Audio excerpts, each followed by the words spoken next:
ここは日本の玄関口、レンガ造りの美しい陶器駅丸の内口。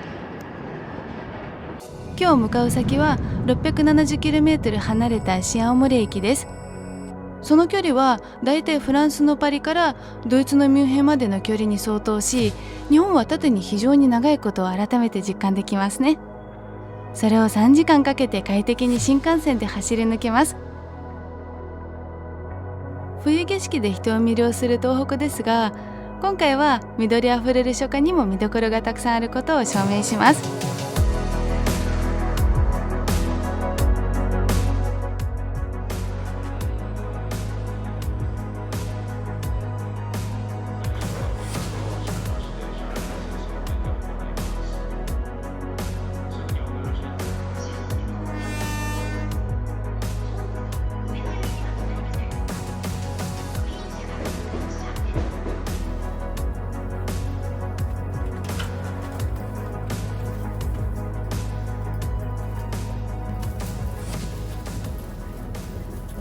新幹線に乗り込んだらまずはお楽しみのランチタイムです。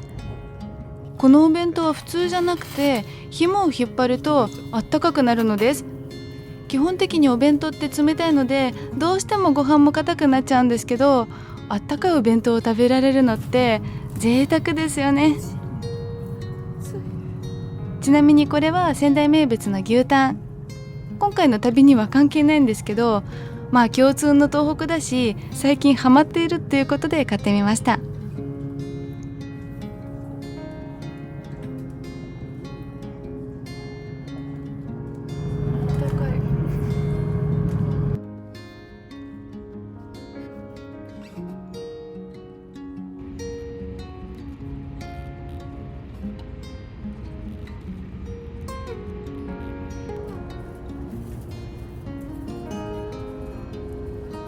美味しいご飯を食べたり、美しい景色を眺めたり、早起きでうとうとしたり、3時間はあっという間に流れ、気がつけば新青森駅に到着です。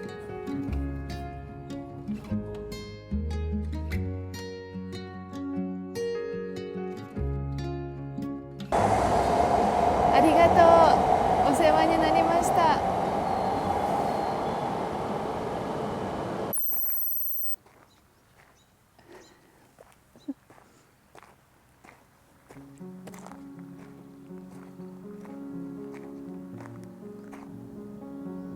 目的地の弘前市では青森県の最高峰1625メートルの岩木山が出迎えてくれました。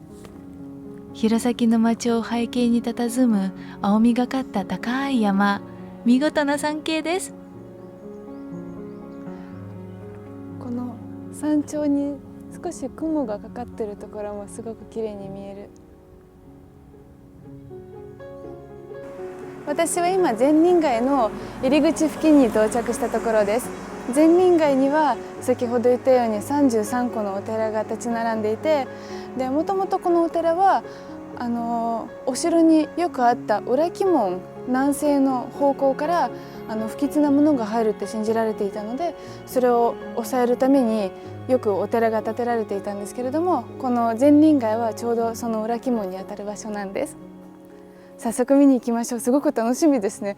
33個のお寺が両脇に立ち並んでるらしいので、もう景色見たいです。本当にちょうど入り口が見えていますね。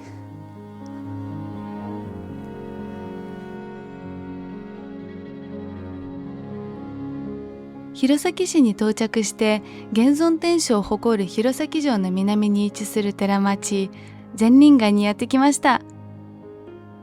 お寺を建てた弘前藩の2代目の藩主津軽信平が1610年に長勝寺というお寺をはじめに津軽の主要寺院をここで集めました。善人街は弘前城から見て不吉なものが入る方角に位置していますが、ここにお寺が集められた別の意味もあります。実はここは土塁などを設けて戦のような非常時には寺々に兵を置き、南側の防衛拠点としても使えるように作られた場所です。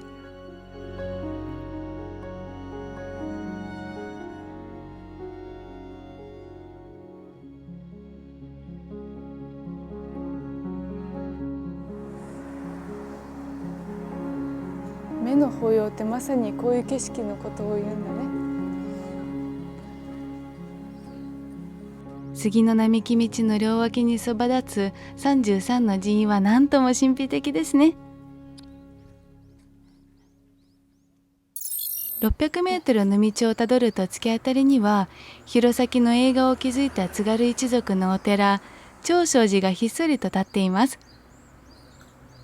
出迎えたのは1629年に津軽信平が作った山門。色が塗り直されていないため、素朴ながらもとっても美しい16メートルの門です。もう明らかに歴史を感じられるような木の感じだもんね。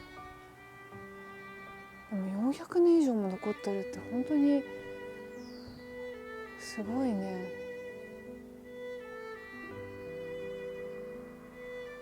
こういう雰囲気のお寺っていろんな場所を見て感動するより、なんかこうぼーっと見ながらその雰囲気を体感するっていうのが一番気持ちいいかな。これちょっと信じがたいぐらいだけど、これどうやら弘前城が建てられたと同じ時期のものだって。弘前城っていつ建てられたかというと1611年だからね。その時から残ってるってこと？この善林街は西南の抑えとなった。でその中で特にこの大事な場所だったのはそれこそ長勝寺なんですよね。境内の奥にはご本堂があります。もともと長勝寺はここに移される100年ほど前、1528年、日本海に面した鰺ヶ沢町で創建され、そして1610年にここに移されました。現在のご本堂はその頃に造営されたのです。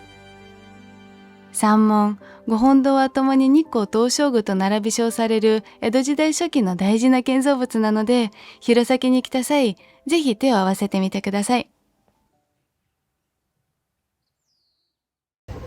この日、弘前市ではお祭りが開催されていて、私は会場で配っていた豚汁をいただいちゃいました。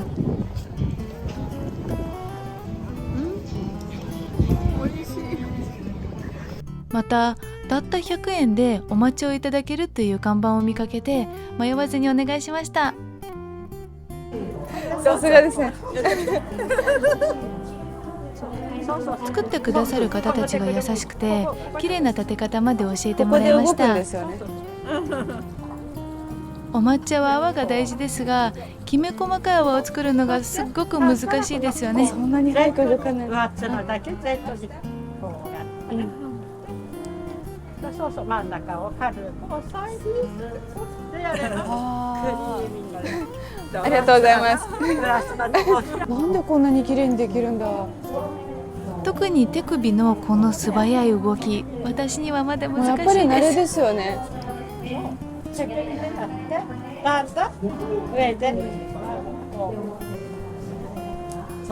すごい。美味しいのよ。美味しいですよね。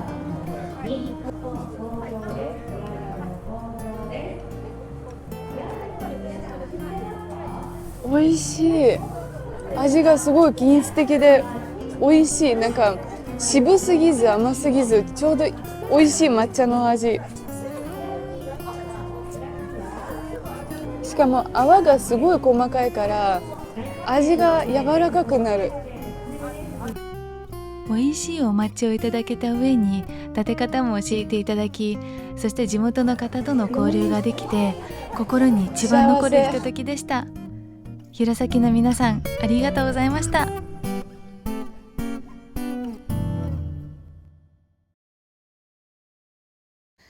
すごい綺麗。いよいよ着きました。弘前城の入り口の一つです。弘前城の正門、大手門が見えてきました。このお城は全国12城しかない現存天守で有名ですが、他にも櫓や門など現存した建物があります。そのうちの一つはこの大手門です。毎年春に弘前城は咲き誇る2600の桜の絶景で話題になります。日本一とも称されるほど綺麗みたいですが、最初の桜の木が京都の嵐山から持ってこられ、1715年に植えられたのが始まりだったのです。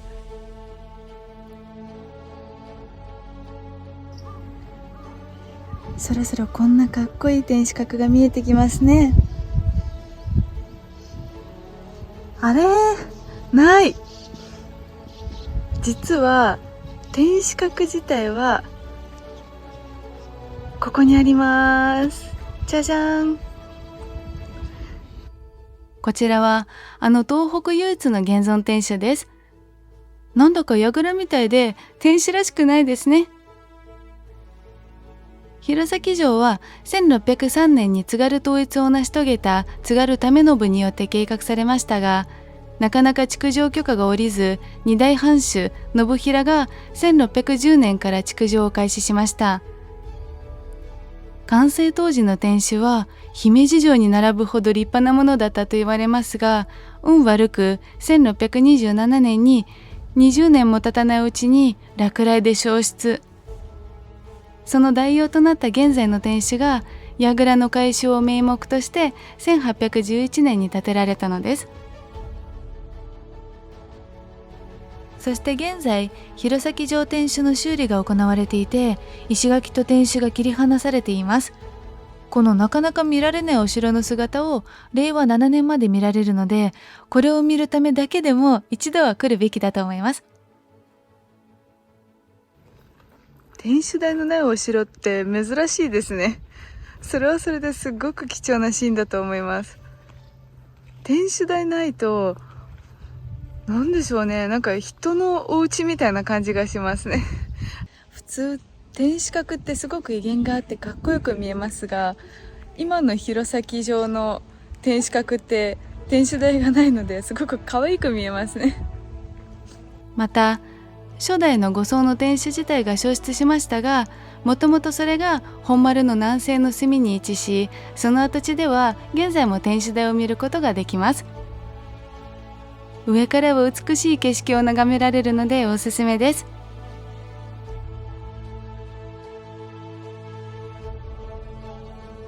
もともと天守閣が立っていた場所から街が一望できてたんですね。善林街があるところも見えていましたし、でさらに今はこう木々に遮られてあまり見えないんですけれども、白神山地も見えていたんですね。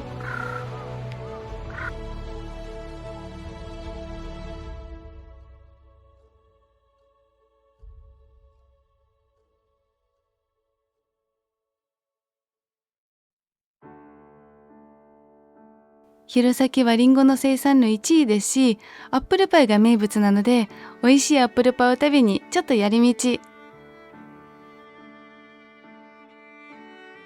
さすが名物だけあって美味しい。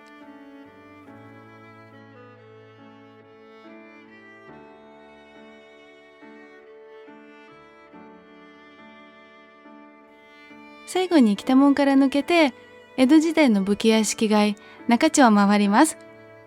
ちなみに北門は元は別のお城の門で1611年に移築されました。戦の経験がない弘前城では唯一実戦経験があり、痕跡も残っていると言われています。中町は江戸時代の城下町です。江戸時代の地割りと武家屋敷がよく残っています。他にも道に面する表門、それに続く佐原の生垣や黒い板の塀なども当時の風景をよく伝えています。そのため中町は重要伝統的建造物群保存地区に指定されています。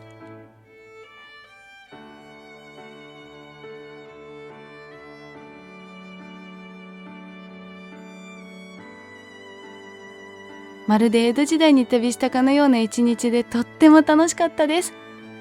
皆さんも昔の日本を体験しに弘前に来てみてください。最後までご視聴ありがとうございます。次の動画でお会いしましょう。